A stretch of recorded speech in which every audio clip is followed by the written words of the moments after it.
বলছে আমি এই রমজান মাসের ভিতরে এসেছি, আমাকে রমজান মাসের ভিতরে আসমান থেকে অর্থাৎ লাউহে মাহফুজ থেকে পৃথিবীর বুকে আগমন ঘটানো হয়েছে। অতএব আমি এই পৃথিবীর জমিনে রমজান মাসের ভিতরে এসেছি। এবার আপনি যদি 3 নম্বরে কোরআনকে প্রশ্ন করেন, কোরআন তুমি কেন এসেছো, কেন এসেছো, কেন এসেছে বলো। এবার কোরআন বলবে হুদাল লিন্নাস ওয়া বাইয়িনাতিম মিনাল হুদা। এবার কোরআন উত্তর দিচ্ছে আমি এই জন্য পৃথিবীর বুকে আসলাম, এই জন্য আমাকে আল্লাহ পৃথিবীর বুকে পাঠালেন। হুদাল লিন্নাস, মানুষেরা এদিক ওদিক পথভ্রষ্ট হয়ে আছে, মানুষেরা গান বাজনায় মেতে আছে, আর তাই মানুষদেরকে হেদায়েত দেওয়ার জন্য আমি আসলাম। তাহলে আমরা 3খানা প্রশ্ন করলাম কোরআনকে, আর 3খানা প্রশ্নের উত্তর কোরআন দিয়ে দিল। তাহলে 1 নম্বরে আমরা জানলাম এই কোরআনটা ছিল লাউহে মাহফুজে। 2 নম্বর যখন আপনি আমি প্রশ্ন করলাম কোরআন তুমি কোন মাসে এসেছো, তো কোরআন উত্তর দিয়ে বলল আমি এই রমজান মাসের ভিতরে এসেছি। এবার আপনি আবার প্রশ্ন করলেন রে কোরআন তুমি কেন এসেছো পৃথিবীর বুকে বলো। কোরআন সঙ্গে সঙ্গে বলল আমি মানুষদেরকে হেদায়েত দেওয়ার জন্য এসেছি। অতএব তোমরা এদিক ওদিক তোমরা গান বাজনায় মেতে থাকিও না, তোমরা সালাত ছেড়ে দিও না, সুস্থ থাকার পরেও তোমরা সিয়াম ছেড়ে দেবে না, দেবে না, দেবে না। অতএব আমাদেরকে এই কোরআনের আইনগুলো মানতে হবে, আমাদের রমজান মাসের সিয়ামগুলো পালন করতে হবে। যদি আপনি নেকির কাজটা না করতে পারেন তাহলে আপনি জাহান্নাম যাবেন, যদি আপনি নেকির কাজটা করতে পারেন তাহলে আপনি জাহান্নাম যাবেন না, আপনার স্থান রয়েছে জান্নাত। এই জন্য কবি বলছেন ওরে মুসলমান তোরা হারাস না ঈমান, ওরে মুসলমান তোরা হারাস না ঈমান। কি করলি তুই ভবে এসে মায়া জালে গেলি ফেসে, কি করলি তুই বর্ধ হয়ে এসে মায়া জালে গেলি ফেসে। আজরাইল সে ধরবে কোষে কে বাঁচাবে তোর প্রাণ। ওরে মুসলমান তোরা হারাস না ঈমান। যদি করিস তুই নামাজ রোজা থাকবে না তোর পাপের বুঝা, যদি করিস তুই নামাজ রোজা থাকবে না তোর পাপের বুঝা, তবে পাবি তুই জান্নাতে আদান। ওরে মুসলমান তোরা হারাস না ঈমান, ওরে মুসলমান তোরা হারাস না ঈমান। অতএব আমাদেরকে কোরআনের আইন মানতে হবে, আমাদেরকে নামাজ পড়তে হবে, আমাদেরকে যদি সমর্থ থাকে তাহলে হজ করতে হবে। আর একটা আরকানের নাম হলো সিয়াম, এই সিয়ামটুকু পালন করতে হবে। অতএব আমাদেরকে পালন করতেই হবে যদি সুস্থ থাকে, এবং যদি আপনি অসুস্থ থাকেন তাহলে রমজান মাসে যদি আপনি না এই সিয়ামটাকে আদায় করতে না পারেন পরবর্তী মাসে আদায় করেন নেবেন, রেহাই রবে না, মিলবে না, মিলবে না। তাহলে এই কোরআন আমরা কোরআনকে আমরা কয়েকটা প্রশ্ন করলাম, তো কোরআন সঙ্গে সঙ্গে আমাদেরকে উত্তর দিয়ে দিল। এবার কোরআন আপনাদেরকে বলবে, আমরা তো কোরআনকে প্রশ্ন করলাম, চটচট করে উত্তর পেয়ে নিলাম। এবার কোরআন আমাদেরকে প্রশ্ন করবে যে বান্দা তোমাদেরকে এবার আমি প্রশ্ন করি। কি প্রশ্ন? যদি কোরআন বলে তোমরা নামাজ পড়েছো, সিয়াম পালন করেছো, এবার যদি আপনি পালন করে থাকেন বা নামাজটা পড়ে থাকেন বা আদায় করে থাকেন, তাহলে এই কোরআনের প্রশ্ন অনুযায়ী আপনি উত্তর দিতে পারবেন। আর যদি না পালন করে থাকেন তাহলে আপনি কোনোদিন উত্তর দিতে পারবেন না। আচ্ছা যাজ্ঞা মেনে নিলাম আপনি কোরআনের উত্তর দিলেন না, আপনি আবারও কোরআনকে দ্বিতীয়বার প্রশ্ন করছেন, কোরআন আপনি তো সব উত্তর দিলেন, আচ্ছা বলুন তো কোন রাত্রে আপনি এই পৃথিবীর বুকে এসেছেন? আমরা জানলাম যে রমজান মাসে এসেছে। কোন মাসে একটু আওয়াজ করে বলুন তো, এতগুলো লোক আছেন, কোন মাসে কোরআন এসেছে? কি ব্যাপার গো, আপনারা ঘুমিয়ে গেলেন নাকি? মানুষ যদি না থাকে তাহলে উত্তরটা আসে না, কিন্তু মানুষ এতগুলো আশা থাকার পরে উত্তর আসে না, বুঝতে পারছি না। এই কোরআনটা কোন মাসে এসেছে বলুন? রমজান মাসে। তাহলে আমরা বুঝলাম যে রমজান মাসে কোরআন আসলো কেন। শাবান মাসে আসতে পারতো না? আল্লাহ নিয়ে আসতে পারতো কি পারতো না? পারতো। মুহররম মাস, আরবিক যেগুলো মাস রয়েছে, এই নাম রয়েছে মাসের, তার মধ্যে প্রথম যে নামটা রয়েছে তার নাম হলো মুহররম। কিন্তু মুহররম মাসেও আল্লাহ দিলেন না, দিলেন কোন মাসে? আল্লাহ দিলেন রমজান মাসে। তার মানে বুঝে নিতে হবে রে বান্দা, এই রমজান মাসের কিছু ফজিলত রয়েছে, গুরুত্বপূর্ণ রয়েছে। এই রমজান মাস বাদ দিয়ে আল্লাহ পাক এই কোরআনটাকে অন্য কোন মাসেও পৃথিবীর বুকে পাঠাতে পারতেন, কিন্তু আল্লাহ তা না করে এই রমজান মাসের ভিতরে পাঠিয়ে দিলেন। তাহলে বুঝে নেন, যারা রমজান মাস পেল এরা হলো ভাগ্যবান, যারা রমজান মাস পেল এরা ভাগ্যবান। নবীজি যখন মিম্বারে উঠলেন, এক সময় মিম্বারে উঠলেন, মিম্বারে ওঠার সময়তে জিবরাইল ইয়া হাবিবাল্লাহ আপনি আমিন পড়ুন। যখন দ্বিতীয় নম্বর সিঁড়িতে পা দিচ্ছেন, খুতবা দেওয়ার জন্য উঠছেন, দ্বিতীয় নম্বরে পা দিচ্ছেন যখন, তখন জিবরাইল বলছে ইয়া রাসূলুল্লাহ, ওগো আল্লাহর নবী আপনি আমিন পড়ুন। তৃতীয় নম্বর যখন সিঁড়িতে পা দিলেন, আবার জিবরাইল বলছে আমিন পড়ুন। এই করে করে তিনবার বলা হলো। নামাজ হয়ে গেল, খুতবা শেষ হয়ে গেল, নামাজ শেষ হয়ে গেল। সাহাবীরা আল্লাহর নবীকে জিজ্ঞাসা করেছেন, ক্বালু ইয়া রাসূলুল্লাহ, ওগো আল্লাহর নবী আপনাকে এর আগে কোনদিন মিম্বারে ওঠা বলেননি, আপনি আজকে কেন বললেন?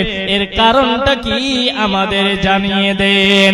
এবারে নবীজি বলছেন, রে বন্ধুরা, রে আমার সাথীরা, তোমরা শোনো, এই জায়গাতে আমি আমিন আমিন বললাম, তার কারণটা হলো জিবরাইল আমার কাছে এসে কানে কানে বলছে, ইয়া রাসূলুল্লাহ আল্লাহ আপনাকে তিনটা কথা বলে পাঠিয়ে দিলেন।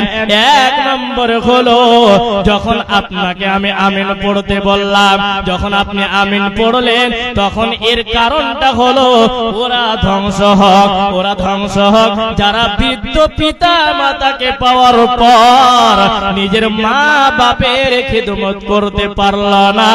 এর চাইতে পৃথিবীর বুকে হতভাগা আর কেউ হতে পারে না। এবারে দ্বিতীয়বার যখন আমিন পড়লেন, আল্লাহর নবী বলছেন, রে সাহাবীরা যখন আমি দ্বিতীয়বার আমিন পড়লাম, জিবরাইল আমাকে বলল আমি পড়লাম।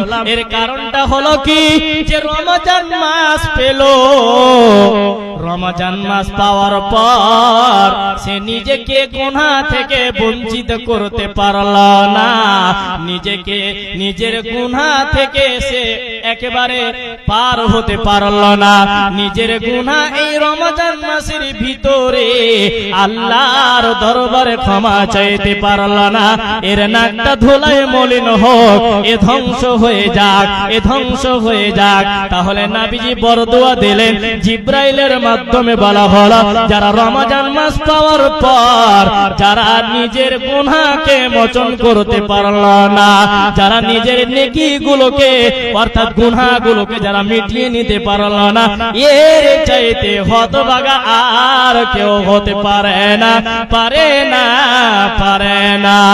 এবার আপনি কোরআনকে আবারও প্রশ্ন করেন, রে কোরআন তুমি কোন রাতে আসলে, আমাদের মাঝে কোন রাতে আসলে, তুমি জবাব দাও। এবার কোরআন উত্তর দিয়ে বলছে, ইন্না আনজালনাহু ফি লাইলাতুল কদর। আল্লাহ তাবারাক ওয়া তাআলা বলেন, রে কোরআন তোমাকে যদি কোন মানুষ, কোন নবীর উম্মত, কোন আমার বান্দা প্রশ্ন করে তোমাকে কোন রাত্রিতে আনা হয়েছে, তাহলে তুমি বলে দাও আমাকে লাইলাতুল কদরের রাত্রিতে এই পৃথিবীর বুকে আগমন ঘটানো হয়েছে। তাই তো কাফেরেরা নবীজিকে কবি বলতো, এটা তো কোনো বানা কোনো কথা নয়, এটা হলো একজন কবি। আর নবীজি কোনদিন নিজে থেকে একটা কথা বানিয়ে বলেননি।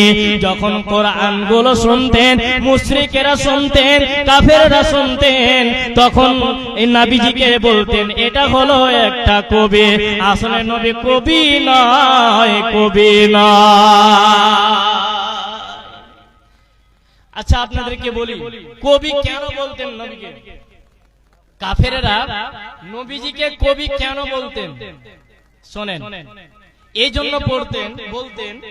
আপনাদেরকে একটা এই সূরা শোনায়, তাহলে আপনারা নিজে বুঝতে পারবেন যে আসলেই তারা কবি কেন বলতো। সূরা কাউসার সবার মুখস্থ আছে না?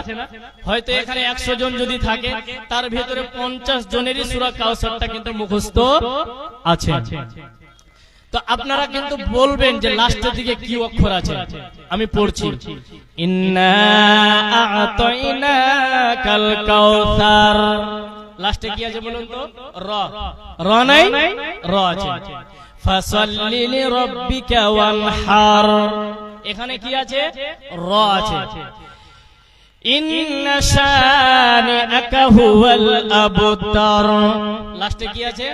র আছে। দেখেন তিনটা আয়াত রয়েছে, তিনটা আয়াতে লাস্টে র রয়েছে। এই দেখে নবীজিকে মুশরিকেরা কবি বলতো। আরেকটা চলে যান, সূরা শামস, ওয়াশ-শামসি ওয়া দুহাহা, লাস্টের দিকে ছোট হা, ওয়াল কমারি ইযা তালাহা, ওয়ান নাহারি ইযা জাল্লাহা, ওয়াল লাইলি ইযা ইয়াগশাহা, ওয়াস সামাই ওয়া মা বানাহা, ওয়াল আরদি ওয়া মা তাহাহা, ওয়া নাফসিন ওয়া মা সাওয়াহা, ফাআলহামাহা ফুজুরাহা ওয়া তাকওয়াহা।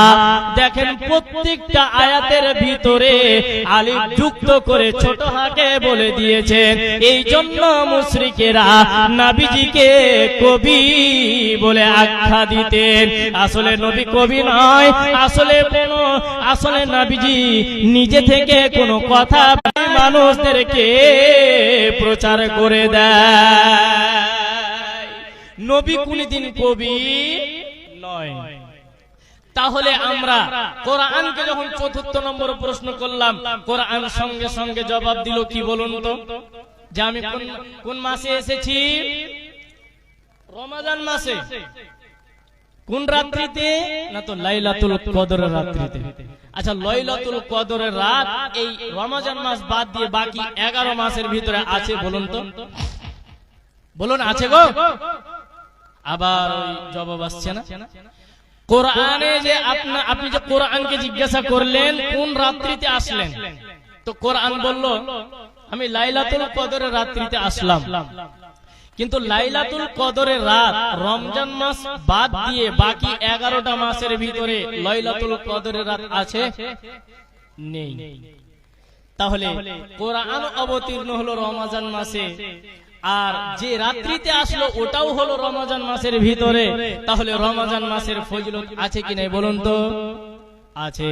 তাহলে এই মাসটা যারা পেল, পাওয়ার পরেও যারা আল্লাহর নৈকট্য লাভ করতে পারলো না, আল্লাহর কাছে নিজের গুনাহকে উপস্থাপন করে নিজের গুনাহকে মিটাতে পারলো না, নবীজি বলছেন সে ধ্বংস হোক, সে ধ্বংস হোক।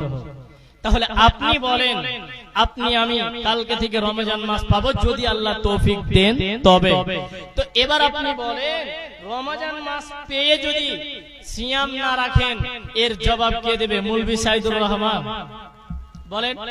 মৌলভী সাইদুর রহমান দেবে না মৌলানা শাহজাহান আলী দেবে? বলেন কে দেবে? আপনাকেই দিতে হবে। অতএব যদি আপনি সুস্থ থাকেন তাহলে রমজান মাসের সিয়ামটাকে আপনি বাদ দেবেন না, একেবারে সুন্দরভাবে সেহারি খাবেন আর সুন্দরভাবে ইফতার করবেন, কোনদিন আপনি অবহেলা করবেন না। দ্বিতীয় নম্বর, নবীজি বলছেন যখন রমজান মাস চলে আসে, ইদা জা রমাদানুন ফুতিহাত আবওয়াবুল জান্নাহ, নবীজি বলছেন উম্মত শুনে রেখো, শুনে রেখো, যখন পৃথিবীর বুকে রমজান মাসটা চলে আসে তখন জান্নাতের আটখানা দরজাকে খুলে দেওয়া হয়। শুধু তাই নয়, আসমানের দরজাগুলোকে খুলে দেওয়া হয়। শুধু তাই নয়, বড় বড় শয়তানগুলোকে জিজির দিয়ে, শিকল দিয়ে বেঁধে রাখা হয়, যাতে করে মানুষদেরকে তারা এদিক ওদিকে বহকাতে না পারে। তাই আল্লাহর নবী বললেন, উম্মত উম্মতে শুনে নাও, যখন রমজান মাস চলে আসে আসমানের দরজাগুলোকে খুলে দেওয়া হয় এবং জান্নাতের দরজাগুলোকে খুলে দেওয়া হয় আর জাহান্নামের দরজাগুলোকে বন্ধ করে দেওয়া হয়। তাহলে আমরা কালকে থেকে যদি আল্লাহ বাঁচিয়ে রাখে তাহলে আমরা রমজান মাস পাবো। এই রমজান মাসের ভিতরে আমাদের সিয়াম পালন করা লাগবে। নবীজি বলেছেন, যেই মানুষ, যেই উম্মত আল্লাহকে খুশি করার জন্য আল্লাহর রাস্তায় একখানা রোজা রাখবে, একটা রোজা যারা রাখবে আল্লাহকে খুশি করার জন্য 70 বছর রাস্তা যেতে যত দূর লাগবে, রাস্তা যেতে যেতে যেতে যত দূর আপনি পৌঁছাবেন, ওই জাহান্নামের আগুন থেকে আপনার মুখমণ্ডল দূরে থেকে যাবে। তার মানে মুখমণ্ডল থেকে গোটা বডিটাকে বোঝানো হয়েছে। নবীজি এমন এমন শব্দ ব্যবহার করেছেন যে একটা শব্দের বিনিময়ে অনেকগুলিকে বোঝানো হয়েছে। তাই নবীজি বললেন, ফি সাবিলিল্লাহ, যারা আল্লাহর রাস্তায় একখানা রোজা রাখবে রে, তারা জাহান্নামের আগুন থেকে 70 বছরের পথ দূরে সরে যাবে। একটা রোজা শুধু, আর এটা হচ্ছে 30 খানা রোজা। তাহলে এবার আপনি বলেন যে 30 খানা রোজা পালন করে, 30 খানা রোজা পালন করে আপনি কেন দূরে থাকবেন না? অবশ্যই থাকবেন, তবে আশা রাখতে হবে, নিয়ত রাখতে হবে নেকির আশায়। যে তো কত 1000 দিচ্ছেন, আর কিছু পারা যাবে?